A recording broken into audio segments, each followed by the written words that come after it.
ছিল, সিদ্ধ আলু ছিল কালকে, সেটাকে ভাজা করে খেয়েছি, অনেক মজা ছিল। আর সন্ধ্যায় খেয়েছিলাম পুরিতে অনেক ডাল ছিল, অনেক মজা হয়েছে। আমি আমার বাবুকে সারাদিন অনেক চেষ্টা করি অনেক কিছু খাওয়ানোর জন্য, ঘরে খেতে চায় না।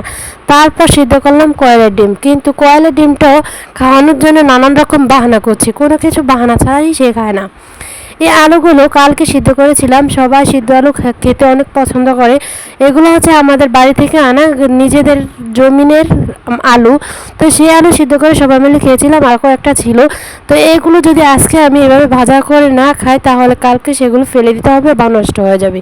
তার জন্য আমি একটু ময় মশলা দিয়ে ভেজে নিয়েছিলাম, খেতে অনেক মজা ছিল। আর টক খেতে অনেক ভালো লাগে। আচার তো কতটা ভালো লাগে সেটা তো সবাই জানেন, মেয়েদের আচার খেতে ভালো লাগবে না এটা তো হতে পারে না। তো এই তো এখন খাবো হচ্ছে আমের আচার, আর আমের আচারের সাথে খাবো একটু মরিচ, লবণ আর চিনি মিশিয়ে আচারটাকে ভালোভাবে মেখে মেখে খাবো। এটা খেতে অনেক মজা, যা বলে বোঝাতে পারবো না। আমার কাছে এভাবে খেতে খুব ভালো লাগে, আপনারা চাইলে একবার খেয়ে দেখতে পারেন। আর আজকে আমি রান্না করেছিলাম হচ্ছে পটল দিয়ে মাছ দিয়ে। আমি পটল খাই না, তার জন্য আমি পটল নেই না, আমি নিয়েছিলাম শুধু আলু। আর সাথে ছিল হচ্ছে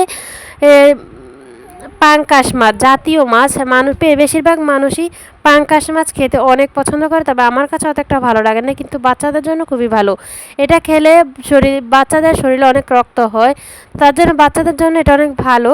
তো আজকে আমি খাচ্ছি এবং আমার বাবুর জন্য একটু রেখেছি, বাবুকে একটু খাওয়াবো, বাবু এখন ঘুমাচ্ছে।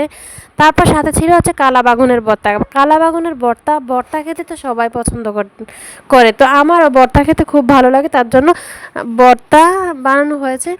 আর এই তো সন্ধ্যা চেষ্টা করছি বাবুকে কিছু খাওয়ানোর জন্য, কোনো কিছুই খাওয়াতে পারছি না। তো প্রথমে আমি চেষ্টা করেছিলাম এটা কমলা খাওয়ানোর জন্য, তারপর আবার একটু পুরি থেকে দিয়েছিলাম পুরি, যে কিছু কিছু একটা খা বাবা, কিছু একটা খা, খেয়ে বেঁচে থাক। কিন্তু কোনো কিছুই খাওয়াতে পারি না। আর যারা গরিব খেতে পায় না, অথচ আল্লাহর রহমতে তাদের শরীর কত ভালো, যা পায় তাই খায়।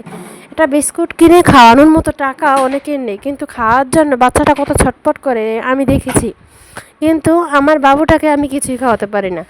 আমার ঘরে কি না আছে, সব কিছু আছে আল্লাহর রহমতে, কিন্তু বাবুকে খাওয়াতে পারি না। চিড়া, মুড়ি, হরলিক্স, বিস্কুট, 2-3 প্রকারের বিস্কুট, চিপস, জুস, বন, নুডলস, ভাত, অনেক কিছু আছে যেটা খায়, কমলা, কলা সবই আছে, কিন্তু খাওয়াতে পারি না।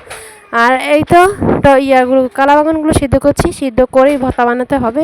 আমি খাওয়ার ভিডিওটা আগে দিয়েছিলাম আর রান্নার ভিডিওটা পরে দিচ্ছি। তো মাছগুলোকে ভালো করে তেলিয়ে নিব, মাছগুলো ভালো করে তেলানো হলে খেতে কিন্তু খুব ভালো লাগে, ভাজা মাছ খেতে অনেক ভালো লাগে। আর সাথে যদি থাকে একটা শুকনো মরিচ, তাহলে তো স্বাদের কোনো তুলনাই হয় না। তো এই তো এক এক করে মাছগুলোকে উঠে নিয়েছি। মাছ ভাজতে গেলে আমার ভীষণ ভয় করে, মাছগুলো ঠুস ঠাস করে ফুটে কখন যে কোথায় এসে পড়ে তা আসলে মাছগুলো জানে না, যদি জানতো হয়তো বা পড়তো না। ডাকো ডাকো মাম্মা, মাম্মা, বাবু।